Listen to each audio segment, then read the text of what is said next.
Saúdo aos irmãos com a paz de nosso Senhor e Salvador Jesus Cristo. E quero vos convidar para juntos lermos um texto na Sagrada Escritura, na segunda carta do apóstolo Paulo aos Coríntios, capítulo 12, versos 7, 8 e 9.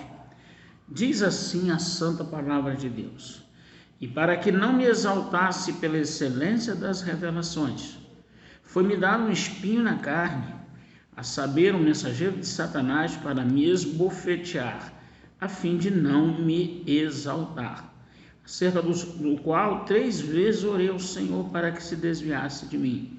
E disse-me: a minha graça te basta, porque o meu poder se aperfeiçoa na fraqueza.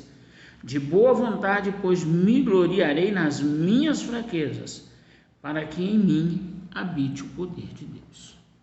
Meus amados e queridos irmãos, nesta ocasião eu quero vos falar sobre um assunto intitulado A Bênção do Espinho. Nós sabemos que o apóstolo Paulo foi um dos grandes homens que Deus usou para a expansão do evangelho no mundo, na igreja primitiva. Através do apóstolo Paulo, Deus tornou o evangelho conhecido em todo o mundo habitado daquela época. Paulo chegou a levar o evangelho para a Europa e Deus, através de Paulo, realizou muitas maravilhas. E nós vemos, irmãos, que o apóstolo Paulo foi um homem sofredor, foi um homem que, depois da sua transformação em Atos, capítulo 9, Paulo passou a ser perseguido. Ele antes era perseguidor, passou a ser perseguido. E Paulo foi um homem que muito sofreu na sua vida. E no capítulo 12 desta segunda carta, Paulo revela uma visão que ele teve, que ele foi levado aos céus, viu coisas inefáveis e coisas tremendas que ele não sabia nem como descrever. Mas, no verso 7 ele diz: para que eu não me exaltasse pela excelência das revelações, foi-me dado um espinho na carne, um mensageiro de Satanás a me esbofetear. Eu não quero nesta hora tomar meu tempo e o tempo dos meus ouvintes, para ficar especulando que espinho era esse, se era uma doença, se era isso, se era o que era. A única coisa que a Bíblia diz que era um agente de Satanás, então não vou me deter nisso. Eu quero falar sobre o espinho, a bênção do espinho. Por que Deus permite certas situações na nossa vida? E por que é necessário certas coisas na nossa vida? A primeira coisa que eu quero falar é sobre o propósito do espinho. Primeira coisa, porque tudo que Deus permite, ele tem um propósito.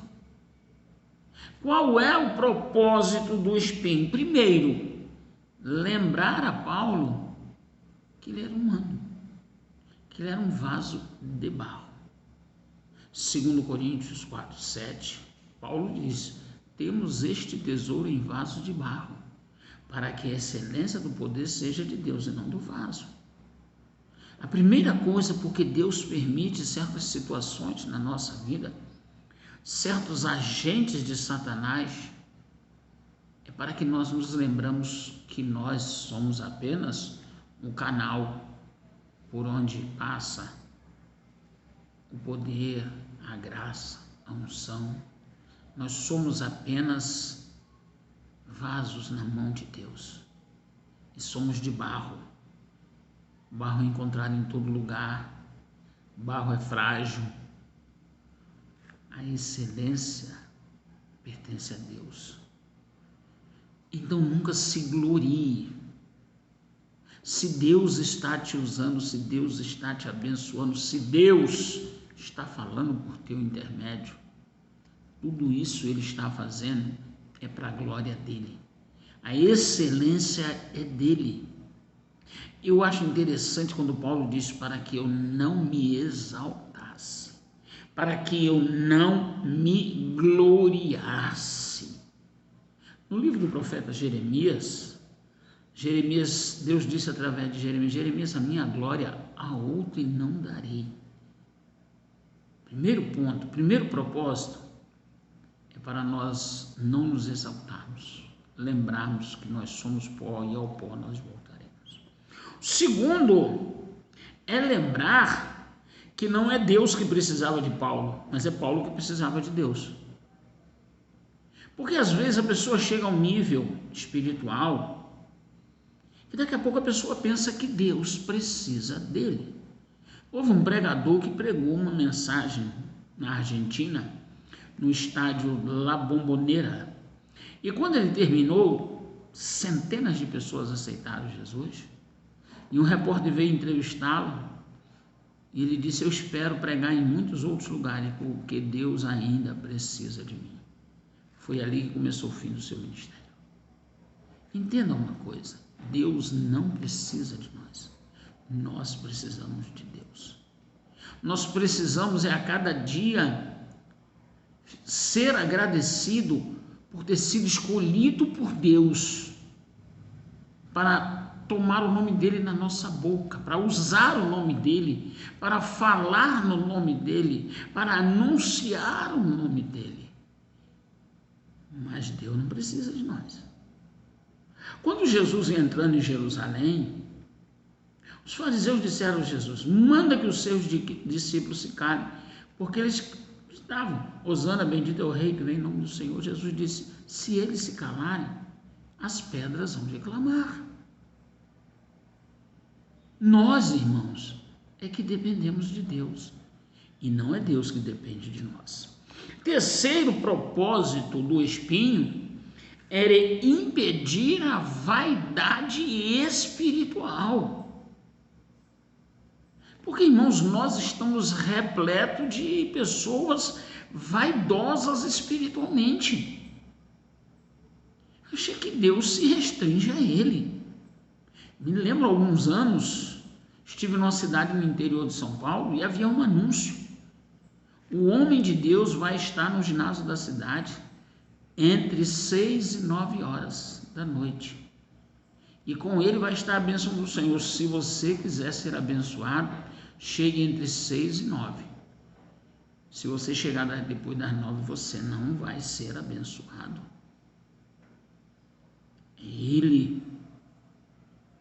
Então nós vemos aqui a vaidade espiritual. Essa vaidade tem derrotado a vida de muitos homens e de muitas servas do Senhor Jesus Cristo. Eu me lembro de Débora. Débora foi profeta em Israel, juíza. Quando Débora disse: cessaram-se as caravanas em Israel, até que eu, Débora, me levantei por mãe em Israel. Irmãos, a vaidade espiritual, ela tem causado estrago na vida de muito crente. Nós, irmãos, somos pó e cinza. E o único que é digno de toda a honra e de toda a glória é o Senhor nosso Deus. Me lembro de João na ilha de Pátmos, quando ele viu o anjo que ele foi: levante-te, porque eu sou conservo. Adora a Deus, o espírito da profecia. Quando Cornélio veio para adorar Pedro disse: levante-te, que eu também sou homem. A vaidade espiritual é o caminho para uma derrota. É o caminho para uma derrota, porque o homem quer se igualar a Deus. Não é isso que não. Por isso Paulo disse: para que eu não me exaltasse, para que eu me tornasse um vaidoso, para que eu não me achasse o super crente, o grande Paulo. Não.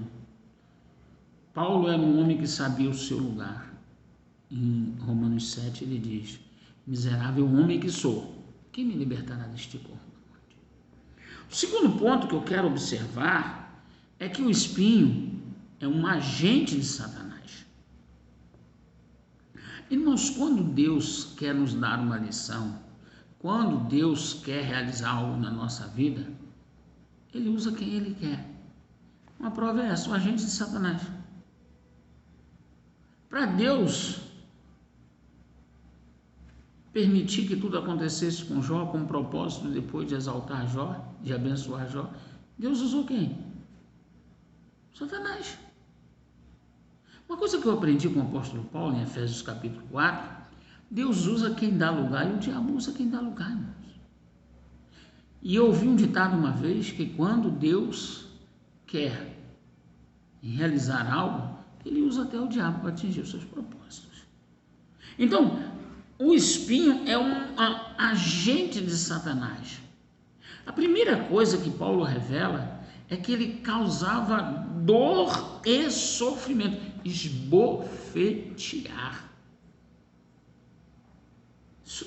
Isso, irmãos, é bater nos dois lados do rosto várias vezes. Causava dor e sofrimento. Mas, irmãos, a gente precisa entender que as nossas dores físicas, o nosso sofrimento, as nossas humilhações permitidas por Deus, é com o propósito de mortificar a nossa carne, o nosso eu, e o nome do Senhor ser glorificado através da nossa vida. Mas eu faço aqui uma ressalva, que nós somos afligidos por mensageiros do Satanás, porque nós estamos realizando algo para Deus. Não é você ter questões pessoais e problemas e atribuir isso a Deus. É um agente de Satanás. Pedro diz assim, 1 Pedro 4. Não andeis, irmãos, não estranhei a ardente provação que vem sobre vós, como se coisa estranha vos acontecesse. Que nenhum de vós padeçais como ladrão, como homicida ou como quem se intromete em negócios alheios. Mas se pelo nome de Cristo sois vituperados, bem-aventurados sois, porque sobre vós repousa o Espírito da glória de Deus. Às vezes tem crente reclamando porque está sofrendo na igreja. Já é tempo que se começa o julgamento pela casa de Deus. E se primeiro começa por nós, qual será o fim daqueles que são desobedientes ao Evangelho? Ah, está sofrendo, não vou ficar aqui. Ah, está sofrendo. Não, irmãos. Deixa Deus trabalhar na sua vida. Entenda. Às vezes a pessoa quer abandonar o Evangelho porque está sofrendo. A Bíblia diz, é certo, que se com ele sofremos, com ele também reinaremos. Em Gálatas 2:20, Paulo disse, já estou crucificado com Cristo. Eu quero ver uma pessoa crucificada com Cristo e não sentir dor, nem sofrimento. Nós precisamos, irmãos, ter uma compreensão que esse evangelho que está sendo, eu não digo nem pregado, oferecido, esse evangelho de facilidade, que Deus vai dar vitória, que Deus vai fazer acontecer, e que doença e que sofrimento não é de Deus, é tudo do diabo. Isso não é o evangelho de Jesus Cristo. O evangelho de Jesus é João 16:33, no mundo tereis aflições, mas tem de bom ânimo, eu venci. Nós estamos está sendo gerada uma geração de crente bebezão, crente manhoso, crente menino, crente cheio de não me toque. Primeiro, o espinho causava dor e sofrimento. Segundo, ele servia a um propósito, que era o bem do apóstolo Paulo. Salmo 119, verso 67, antes de ser afligido andava errado, mas agora eu conheço os teus caminhos. Foi-me bom, verso 71, ter sido afligido, para que conhecesse os seus mandamentos. O sofrimento ele é necessário e serve para o nosso bem. Paulo diz, sabemos que todas as coisas contribuem para o bem daquele que ama a Deus, daqueles que são chamados pelo seu decreto. É para isso que nós somos chamados. Se sofremos com ele reinaremos, irmãos. Paulo diz, desde agora ninguém me detenha, trago no meu corpo as marcas de Cristo.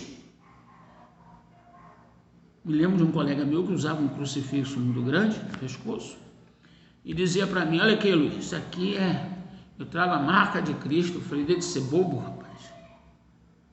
Por que você não põe um prego de caixão na sua mão, no pé e uma coroa de espinho na tua cabeça? E não leva uma chicotada nas costas? Não é isso, não. Não é crucifixo que é marca de Cristo, não. O sofrimento, ele faz bem à nossa natureza carnal. Nós sentimos dores, porque nós somos humanos. Mas se nós entendemos o propósito de Deus, Jó demorou a entender o propósito de Deus. Mas depois que ele entendeu, a Bíblia diz que Deus exaltou a Jó. Terceiro, o espinho foi usado por Deus para um propósito. Ah, mas Deus usa o sofrimento para um propósito? Usa sim. Não, mas porque Deus é amor, porque Deus é isso, porque meu Deus é dono do ouro e da prata, Ele não vai permitir que eu passe necessidade. Onde está escrito isso? Davi disse, fui moço, hoje eu sou velho, nunca vi um justo mendigar o pão, nem um justo desamparado, nem a sua descendência mendigar o pão. Tudo bem, mas passar por necessidade?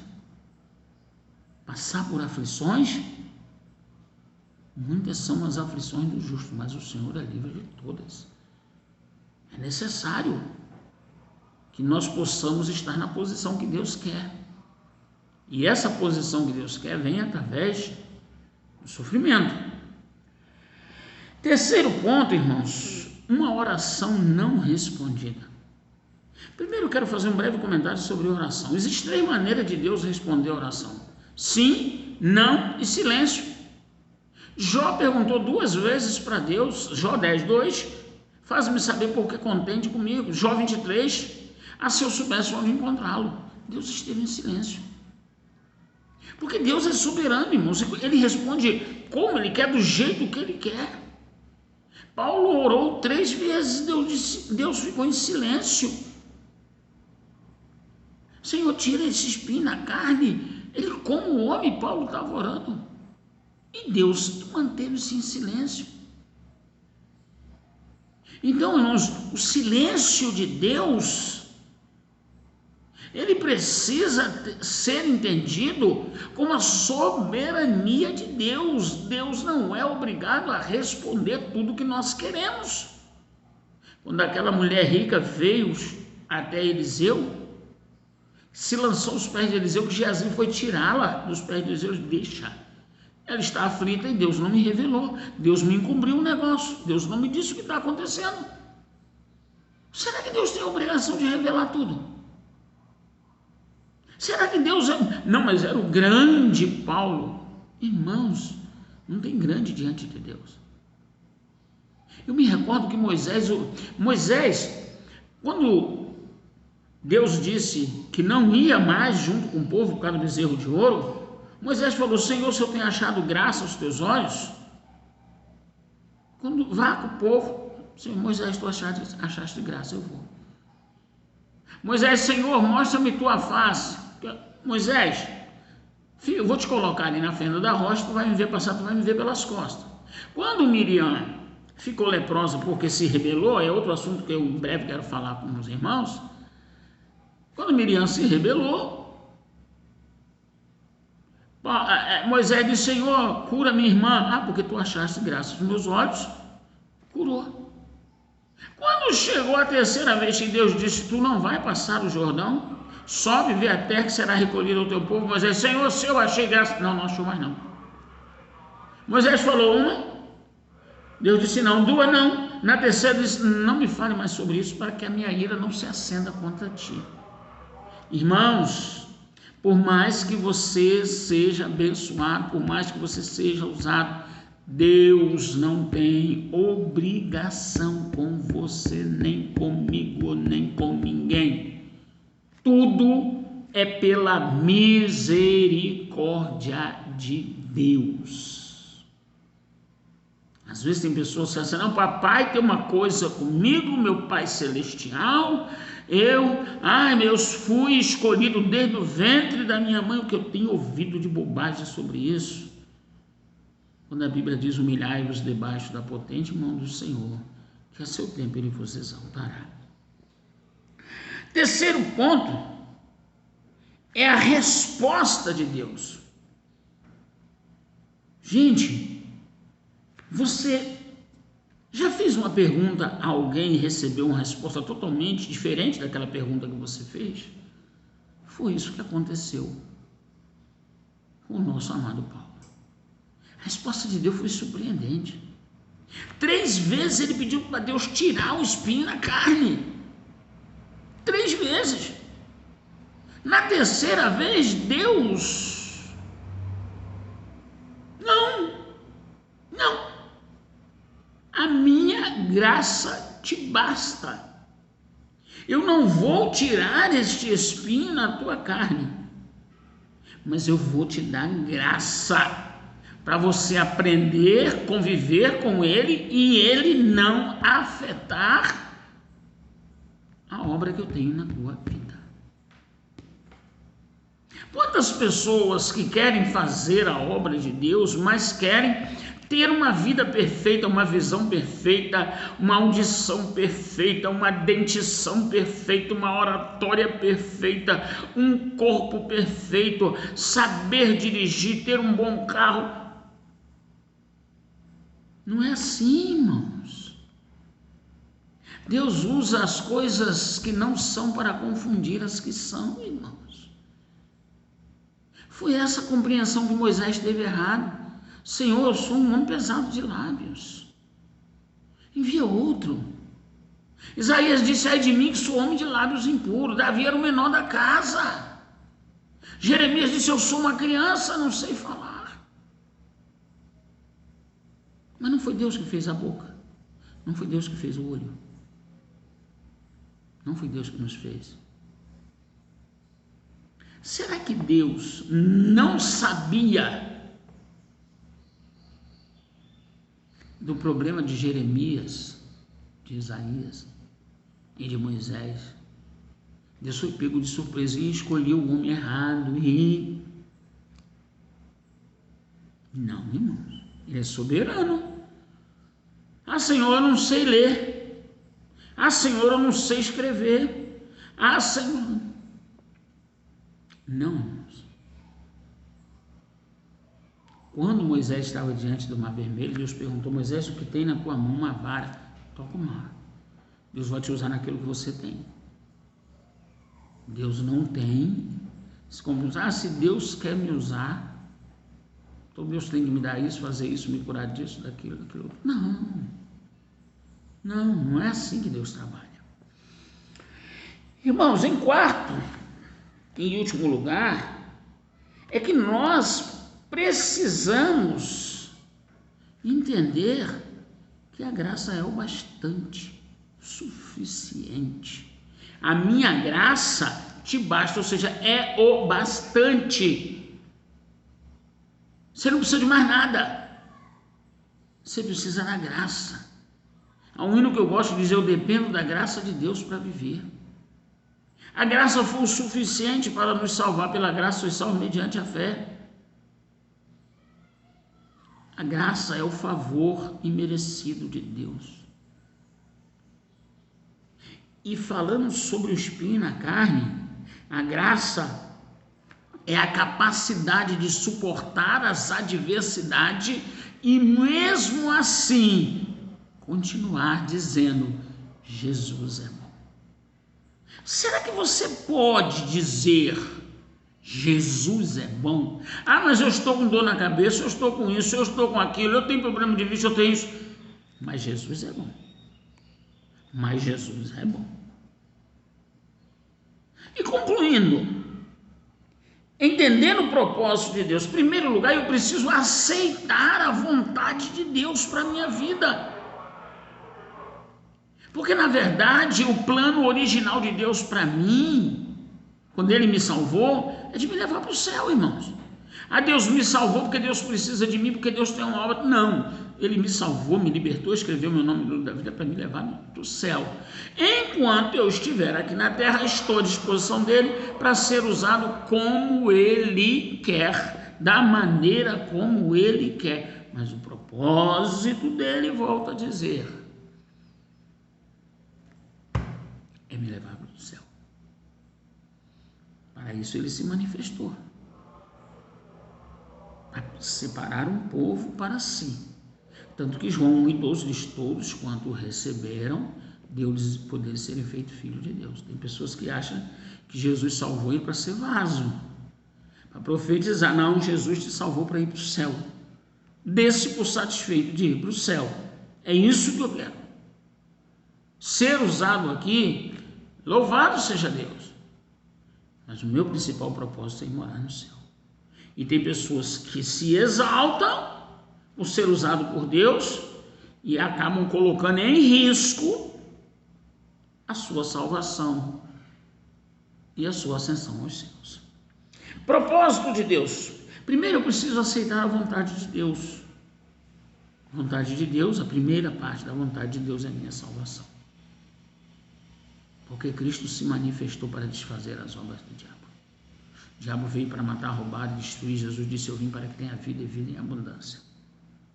O propósito de Jesus é nos levar para o céu. Não se turbe o vosso coração, credes em Deus, crede também em mim. Na casa de meu Pai há muitas moradas. Se não fosse assim, eu teria dito: vou preparar um lugar. E se eu for e vos preparar um lugar, virei outra vez, para que onde eu estiver, estejais vós também. Segundo, entendendo o espinho na carne, a segunda lição do espinho na carne é substituir o orgulho pela humildade. Quantas pessoas querem ser honradas como vasos? Lá vem fulano treme terra, lá vem fulano cospe fogo. Isso é uma balela, isso é uma bobagem muito grande. João 5:31, Jesus disse: eu dou testemunho de mim mesmo, o meu testemunho não é verdadeiro, há um que testifica de mim, este é o Pai Celestial, e o seu testemunho é verdadeiro. Provérbios: louve os lábios estranhos, não os teus. O homem é provado pelos louvores que recebe. Por que as pessoas querem se exaltar? Grande é o Senhor, irmãos. Paulo disse: eu plantei, Apolo regou, mas Deus deu o crescimento. Porque ninguém planta, ninguém rega, é nada, senão Deus é quem dá o crescimento, é Ele. Paulo disse: Ele é digno de toda honra, de toda glória, de todo louvor, de toda exaltação. Paulo disse: para que eu não me exaltasse, eu quero te dizer uma coisa nesta hora: não se exalte, mas diga: louvado seja o nome do Senhor. Terceiro, irmãos, a minha graça te basta, porque o meu poder se aperfeiçoa na fraqueza. Poder de Deus manifesto em nós, que coisa gloriosa. Ele é aperfeiçoado na fraqueza. Quando na verdade as pessoas querem de Deus as condições materiais ideais para ser usado um carro, com alguém para encher o tanque, com todas as facilidades. Uma pessoa uma vez veio pregar aqui nessa cidade onde eu estou e disse: olha, eu até vou aí, mas tem aeroporto perto? Meu Deus, do Rio de Janeiro, da capital, para cá, 4 horas de ônibus. Não tem aeroporto aqui, o aeroporto aqui não tem voo de lá para cá, então eu não vou não. Se vocês me querem, vocês têm que providenciar as condições para mim ir aí. Que isso, não faça uma coisa dessa não. O poder de Deus se aperfeiçoa na fraqueza, irmãos. Nós não podemos impor exigências a Deus. Paulo aprendeu que o poder de Deus se aperfeiçoa na fraqueza. Seja aperfeiçoado. Diga o fraco: eu sou forte. Seja aperfeiçoado pelo Senhor nosso Deus. E nunca murmure sobre o espinho na carne. Que Deus te abençoe. Que Deus te recompense. Que Deus sobre ti derrame a sua bênção. Inscreva-se no nosso canal. Você receberá mais mensagens da palavra de Deus. São simples, mas são bíblicas. Deus nos abençoe em nome de Jesus. Amém. Até a próxima.